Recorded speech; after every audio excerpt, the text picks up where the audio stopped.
So yes, as you can see from the title of this video, this is the Amouage Opus collection, and the complete Amouage Opus collection, apart from one, damn it, I'd confused one with another, as one does. Anyway, the Opus collection was the brainchild of the wonderfully creative and brilliant Christopher Chong, possibly one of the greatest lines ever made. Charlie! Get here! Bloody dog. And there's geese in that field. Anyway, yes, possibly one of the greatest lines ever created. It's just unbelievably creative. They're all unique and brilliant in their own way. Unlike the main lines, they don't quite lean as crazy as some of them. Just have a finesse about them. Just brilliant. Anyway, we're going to get into that. Apart from 15, does it go up to 15 or 14? We'll know when we get there. That is not part of the Chong line, and it shows. So yeah, that's it. I don't need a long intro. I'll try and be as brief as possible going through them all. Let's get on.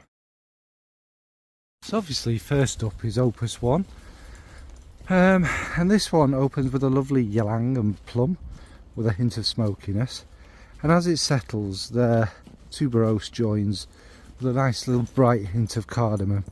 It's very yellow smelling and fruity with a kind of dry smoky incense.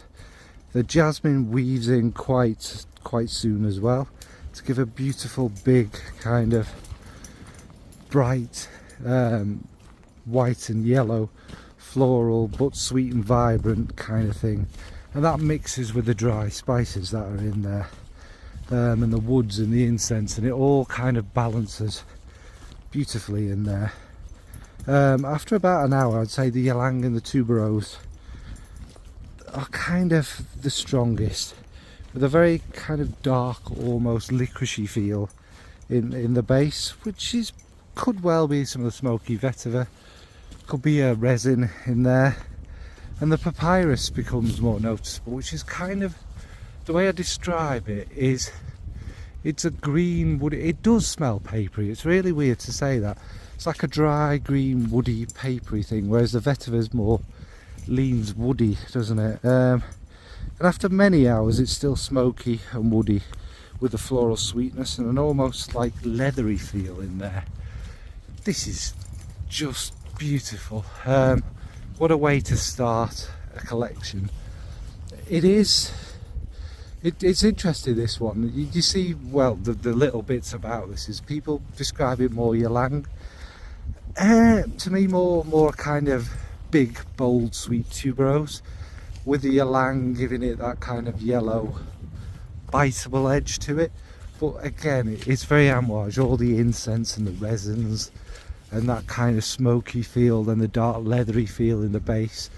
It's really gorgeous. I really like this one. I will never see a bottle for a sensible price, but if I did, yeah, it's probably accidentally fall into my collection, I think. So that's Opus I.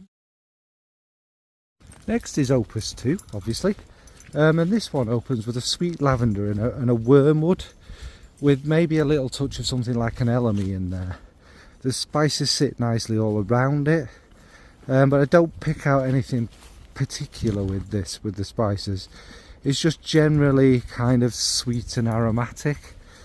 I get a lovely limey feel that mostly dominates, which maybe I'm thinking could be the elemi, which I don't think elemi is listed, but it definitely, to me, sticks out the most. As it develops, it gets greener, much more of a kind of greener, fresher feel, and the wormwood and the lavender stay, but the patchouli really start to grow, and the green elemi again is still quite dominant with it. And then it's kind of into the dry down. It's fairly pleasant and green and aromatic. This one, not my favourite, but I appreciate it, and it's kind of like well, an Amouage doing something aromatic, as you'd imagine. It's got a lot more kind of depth and mystery and kind of richness about it than your kind of average kind of aromatic fougere type thing. Nothing in this one particularly stands out. It's all very rounded and easy. So if you're looking for that kind of old school elegance done Amouage style with, again, I don't think LME is listed, but very much it feels like an LME centric fragrance with all the aromatic things all around it.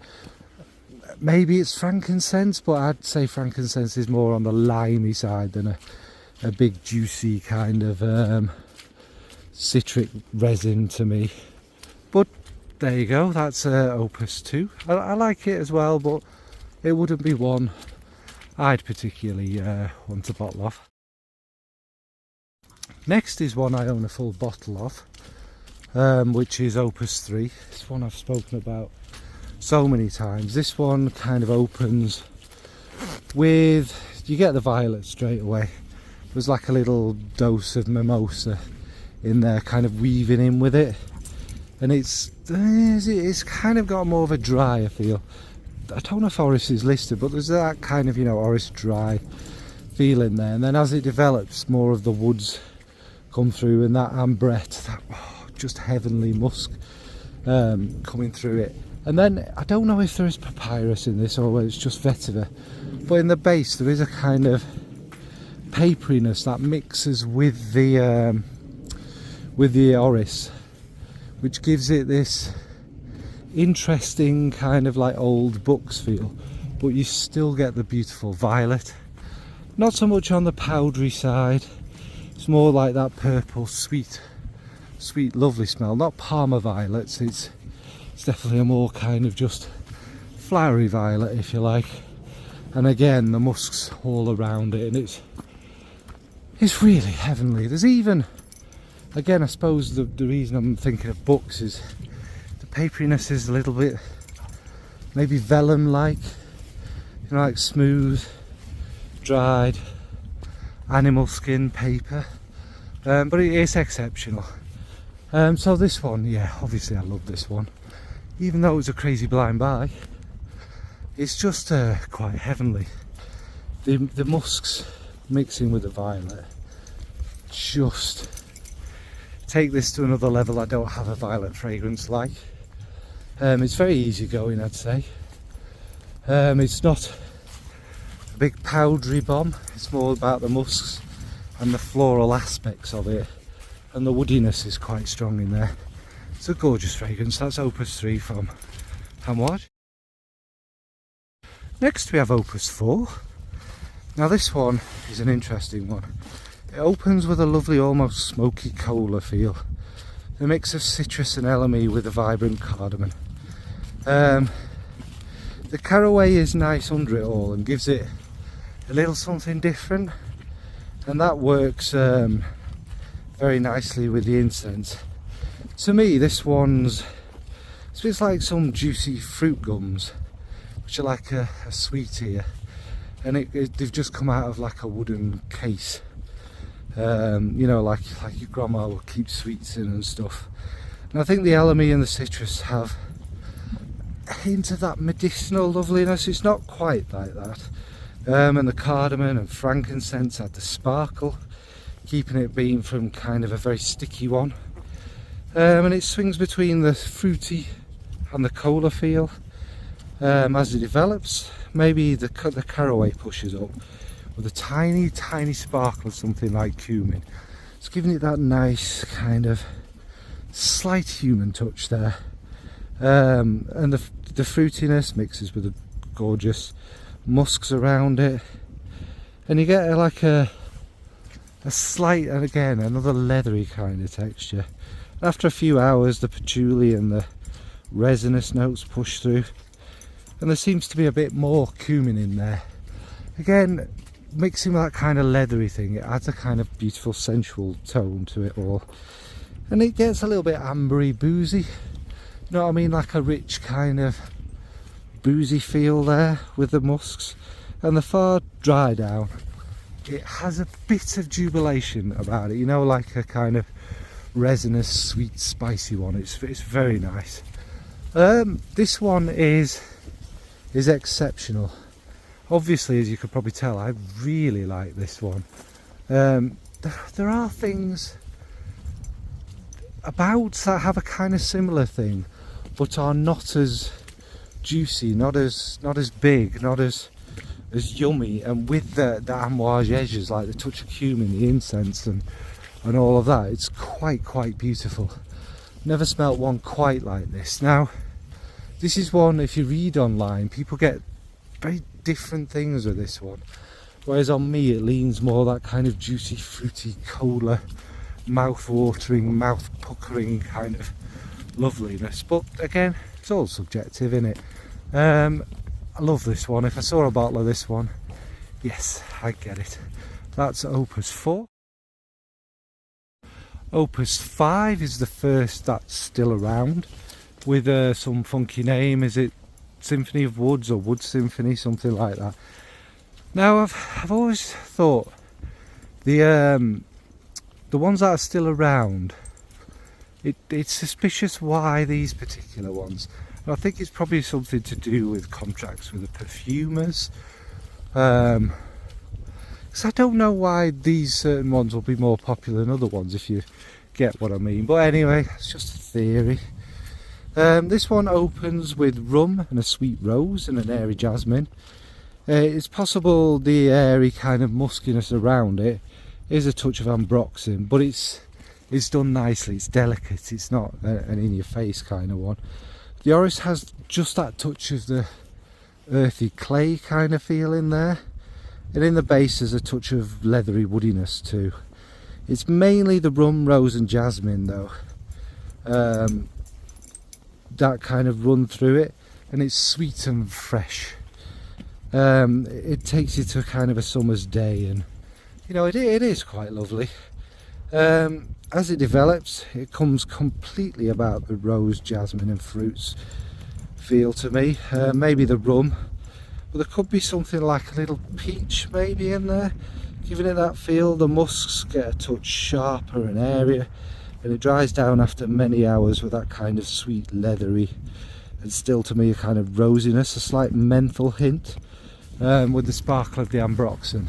And obviously the orris kind of still, it's kind of, you know, always there, but it's not something you necessarily notice unless you're kind of sniffing it. I'd say that's a big part of it as well. This one I like, wasn't a love. It's an interesting one, certainly. I can see why, you know, this is a nice one to keep round, but it doesn't stand out as much as some of the others. But there you go. It's a pleasant one.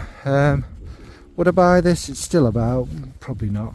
I don't know. I'm presuming the sample I've got is actually the original Opus V, not the new version of.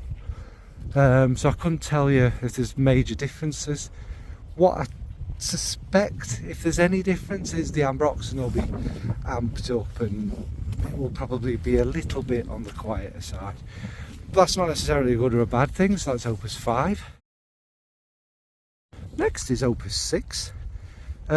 This one opens with that lovely sweet cola, an ambriness, maybe some labdanum in there.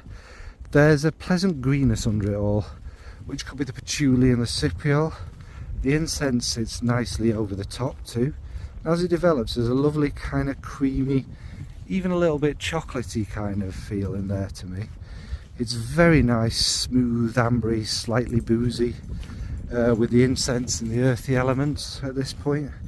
I'd say more the resins are kind of the labdanum and maybe a touch of styrax with the woods too, and it's got that kind of, they're them to me chewable resins, them ones you want to go the cypriol grows as it develops, with a dark green mixing with a patchouli and a nice muskiness. There's kind of something sweet that pops in and out. I'm gonna guess a rose. It's got that kind of feel about it, and after many hours in the dry down, there's almost a nice cumin feel in there, and it's delightful. It's got that boozy touch still, and the nice resins and patchouli with a lovely musk. And actually this one goes on forever and ever, so this doesn't sound as crazy as it is, but after about maybe 12 to 16 hours, it's still there, you can still smell it, it's still in the air. It's like a gorgeous musky woody chocolate. I really love the far dry down of this. It's one you could enjoy on the day, and then the next day you get that lovely musky chocolate feel. So if you sprayed it in the morning, by the time you know you're going out raving on an evening, you'll smell of that or something. Anyway, that's Opus VI. Very nice, very, very nice. It's not one, I don't know, if I saw it very cheap I'd get it, but it's not as outstanding. It's nice. There are things kind of similar to it. For example, I think this one is a lot better than the previous one, but it's not as shouty, I suppose. It always is a kind of small cloud around you. Like I say, even the next day, every time I've worn this, I've definitely been able to smell that lovely, lovely dry down, far, far dry down. So yeah, that's Opus VI. Opus VII, this one is still around, I believe. It's called Leather something or other. I don't know, I'll probably pop it up on the screen. This one opens with a dry, ashy vetiver and a kind of crunchy galbanum, with the tiniest hint of cumin in there. There's a light sweetness from the cardamom and the frankincense, I think, with a sparkle of pink pepper, and the leather obviously is there.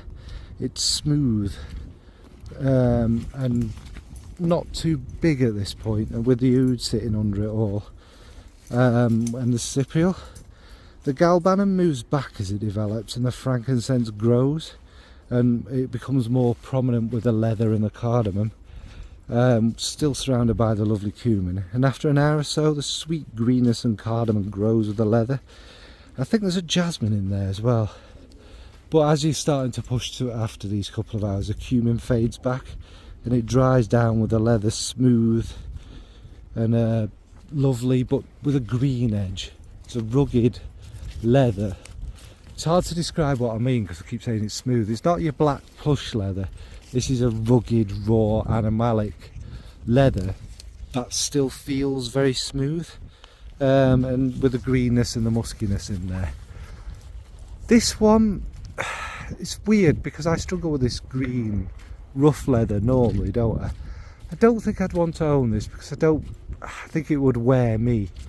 And I obviously struggle with that style of leather, but actually because it's so smooth and so easy to wear, still with a kind of dark, naughty, you know, farmer and his gilet, all hairy chest and all that, but a very rich hairy chested farmer, I suppose. He's got a bit of class and elegance. He's not all battered and what have you. It's for people who like that sort of leather, it will be an easy, classy one for them. For someone like me who it tends to wear, it's still a bit of a struggle, but it is very nice and it's very beautifully done. It's Amouage, of course it is. So that's Amouage Opus VII. Next we have Amouage Opus VIII. This opens with an absolutely gorgeous, rich, resinous jasmine and orange blossom. The benzoin is lovely from the base. The jasmine and orange blossom are like a transparent red amber. You know, if you look one of them ambers out of a tree, them ancient things, it's kind of got this red colour about it. That's kind of how it smells to me. And the ginger adds a touch of spicy warmth with the very citrusy, sparkling frankincense sitting nicely over it, and that kind of, again, warm benzoin in the base. And it becomes almost a little kind of menthol again. Not minty, but that kind of, you know, menthol, kind of deep, crisp breath kind of thing. Not good at describing that. The saffron is there, but it's like a delicate flower you get in a kind of floral feel. That does change, and there's just basically enough there to say hello, I'd say. As it develops, It's still transparent, floral, ambery, resinous kind of thing to me. But the saffron starts to grow and grow, and after a couple of hours it's dried down into a resinous orange blossom and jasmine, with more of the vetiver there, more of a woody kind of feel, and the saffron's booming through and it's much drier now. And after many hours, many hours, it's a kind of woody saffron.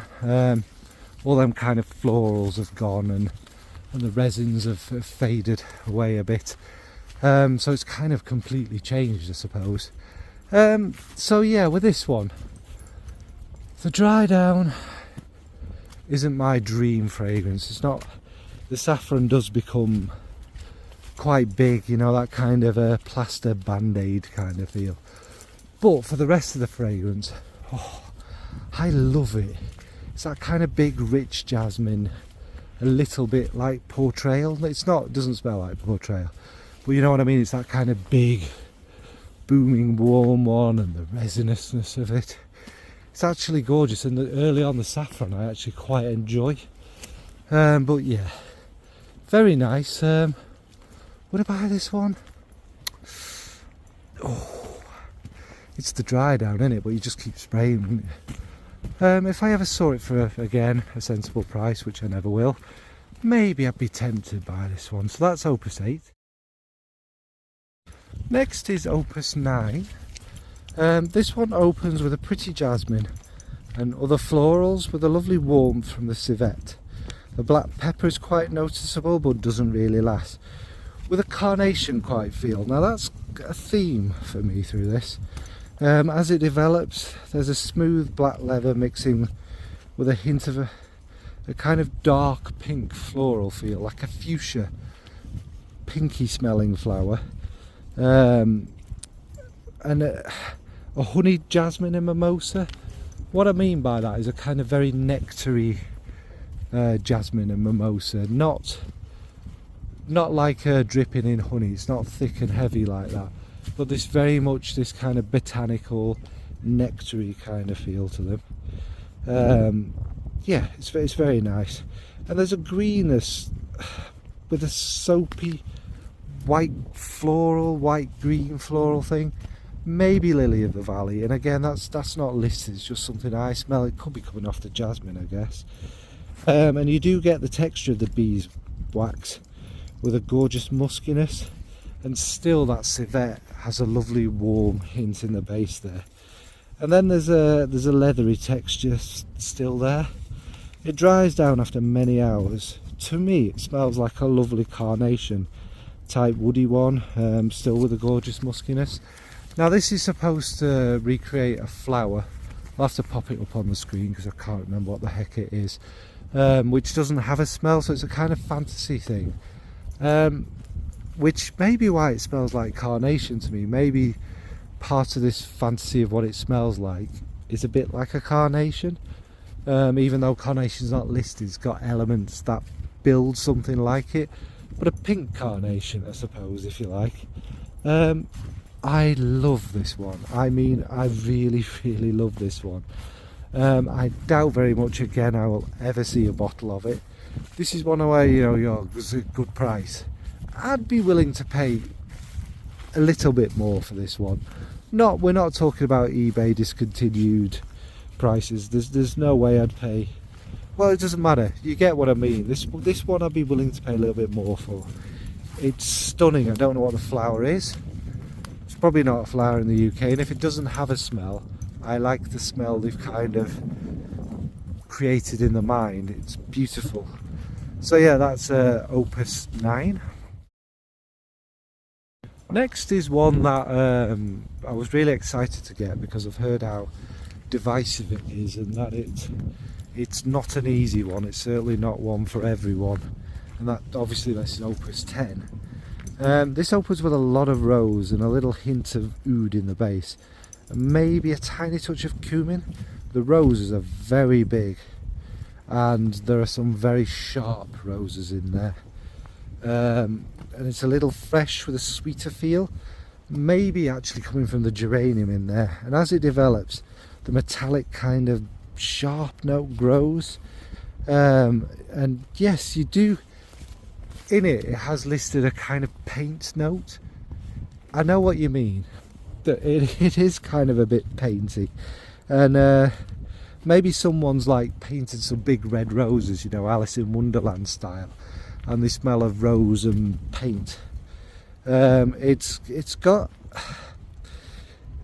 like it's been scented with a million geraniums, the paint as well. So it's got the paintiness, the rosiness, and the geraniuminess. The metallic note grows, and yes, it is actually a little blood-like. Maybe that's been put in my head by reading that there, but it's that metallic redness, isn't it? It's very, very unique. After about an hour, there's a leathery texture comes through in the base. Maybe it's more like a vinyl geranium now than a painted geranium, with a touch of rose, and the paint and the metallic things still kind of linger, but they're not the main part. And it dries down woodier, very geranium now, like, and rosy, with a dry, spicy feel. Okay, let's be honest, this isn't for me. I hate geranium, hate sharp roses, hate metallic things, but I'd love, well, I've got my sample, but I'd love maybe like a bigger travel size of this one, for the reason I'd like to keep spraying it and experiencing it.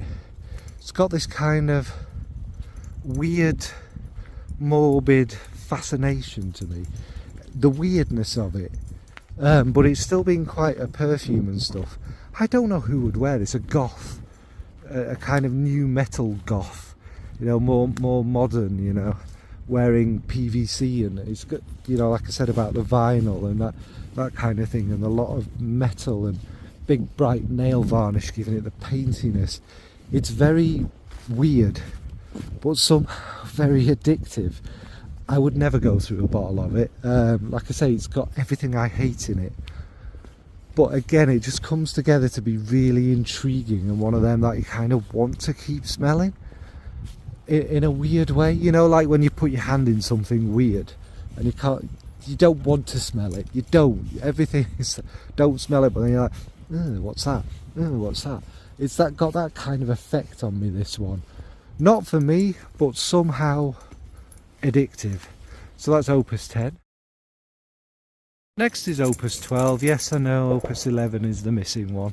For some reason in my head I always had that this one was actually the rose incense one. It's not. So Opus 11, maybe one day I'll sniff it and I'll add some notes on the bottom. Obviously I can't add a video. But yeah, Opus 12. Opus 12 is still around, and like I say, it's called Rose Incense. This one kind of opens up with these incense and rose, and an inky note. Now the opening of this, the roses are a little bit sharper at first and fresh, but soon mellow out. The inky note is gorgeous and adds something really interesting in there. It's like you've had all these roses and dipped them in the ink and are sniffing them, and it's really quite beautiful. But then the ink sadly fades away, and you get a rose and incense fragrance with a bit of muskiness about it. It's nice, but it doesn't really evolve or change much. It's very much rose and incense. And as it get, you know, you get an hour or two resinous woody feel in the base there, and the rose becomes sweeter and sweeter as it develops. I mean, this one isn't a long one because it's really not all that interesting. It's nice. It's one of them where you'll go, yeah, but is this worth 350 quid or whatever it is? No. It's not all that unique. It's very nicely done and beautifully done. But there's something about it that I just was a bit meh about with this one. Now I have smelt the reformulation. This one is rose incense. So maybe the original had a bit more about it. I don't know. I don't know if they were reformulated. Obviously they have very different batches, Amouage. It's one of their things. So possibly some of the excitement was taken out of it. So this one is It's okay. Not worth the money, but you can't complain about it. I'd wear it, but I just wouldn't be very excited about it. So that's Opus 12 Rose Incense. This is another I own, and again is another masterpiece of this collection. It's Opus 13 Silver Oud, I think it's called now. This one opens with a lovely rich deep oud and patchouli. There's smoky cypriol there, but there's also something very animalic, which will be the castoreum. And I mean very animalic. Sometimes I smell it, sometimes I don't, but it's definitely a dirty, naughty kind of brrr in there. And it's really lovely, but it mixes with the woods and the vanilla, kind of really smooth it out. As it develops, there's something like an incense and a kind of silvery feel there, which I always in my head think is like a silver strand of iris kind of thing there. And the smoke is so big in this one. It's like a kind of silvery wave of, you know, it's like cigarette smoke. It doesn't smell of cigarette smoke, but it's that kind of coloured smoke. And the rich woodiness there, the dark patchouli starts to grow, and there's actually a little chocolatey kind of feel, probably the patchouli mixing with the vanilla kind of joins in with the oud and the woods, and it's a kind of really pleasant resinous feel, and it dries down unbelievably smooth, a little musky, patchouli like, leather like, and very oudy. Now this one is just wow. It's a Sam oud, isn't it? I can never remember that. Which just is this beautiful woody, smooth, gorgeous oud.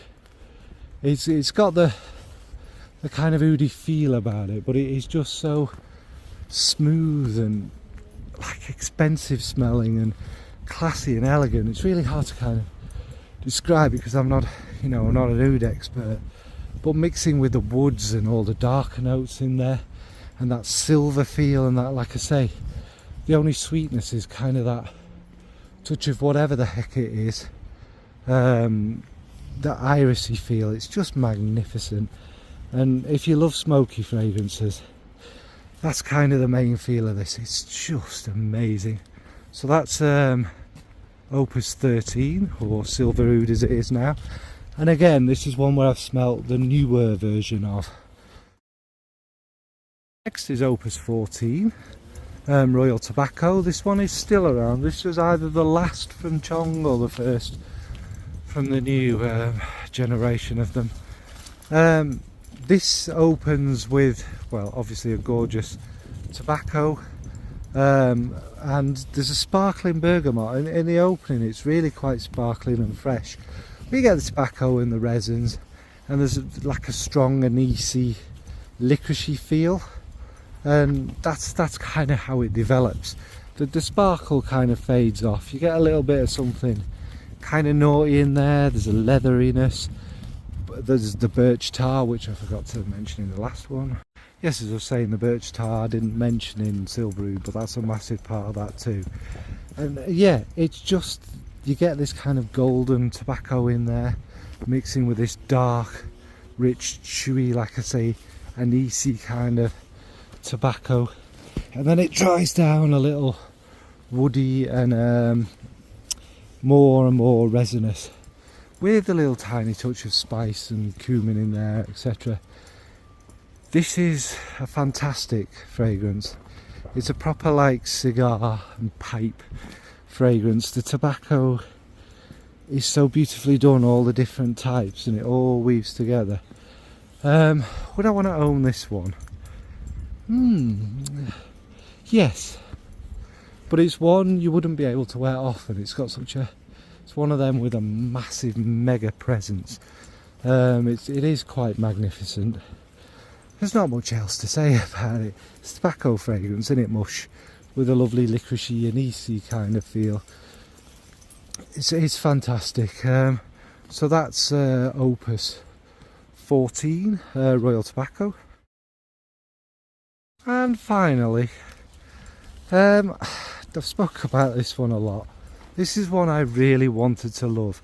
This is from the new generation. This is Opus King Blue. It's not a blue fragrance, thank the Lord. It opens with a kind of caramelised dark sugary feel with a touch of the oak and a tiny weeny hint of funk, possibly from the oud note. There's a fresh sweetness from the blackcurrant. The leather's noticeable with a smooth touch of brightness from the frankincense.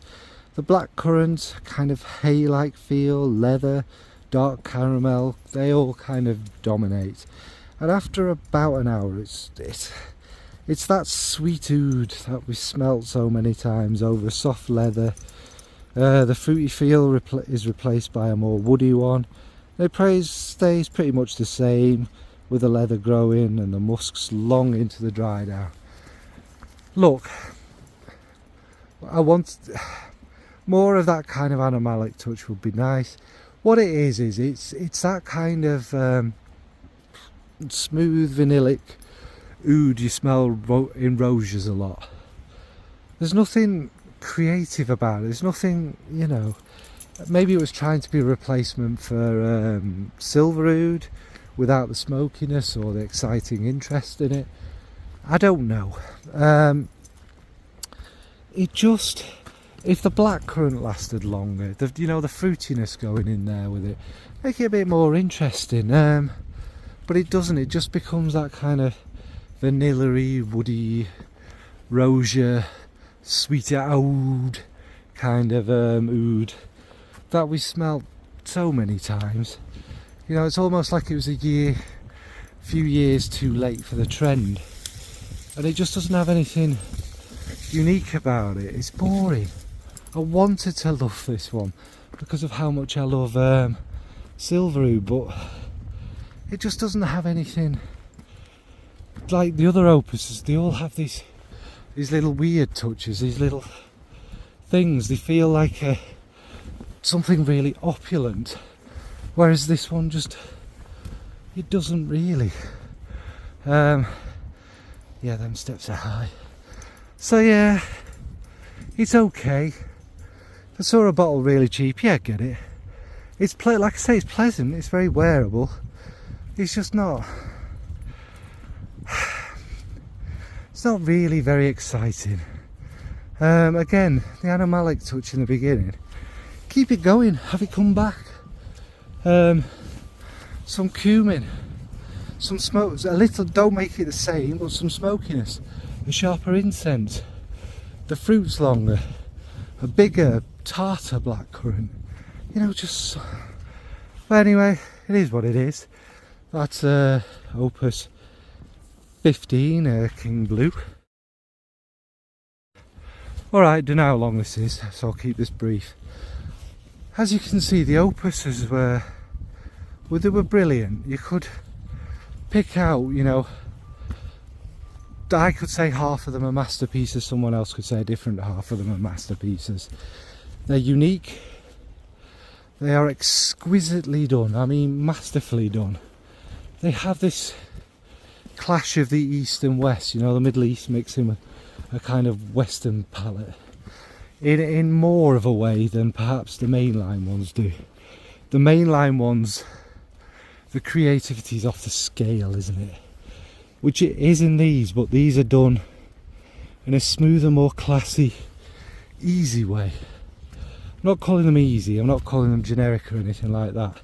Some of them are very challenging, but it's like a step up, if you like, from the main line in a weird kind of way. And it's took some familiar things and done Amouage things with them. King Blue was disappointed with, because I wanted to love it. I love the opuses, but the fact it's kind of silver oud rehashed, minus the smoke, turned into sweetie oud. Will there ever be any more of these? Probably not, because they were all sorry, they don't discontinue, they just stop producing them. Why Christopher Chong's line? Why is it mainly Christopher Chong fragrances that have kind of not been put in production? You ask that question, don't you? And Amouage has got more generic, let's say. It's following the trends, it's not setting them, it's not being interesting anymore. So I suppose memories of really creative, really fantastic fragrances are probably an inconvenience. That's my 2 cents worth anyway. So that's the end. I don't want to waffle on about the same thing, my sadness and all of that. If there's another one out, of course I'll try it. But my expectations are low, so maybe I might be slightly impressed. It's possible, isn't it? So what about you? What's your favourite from the Opus line?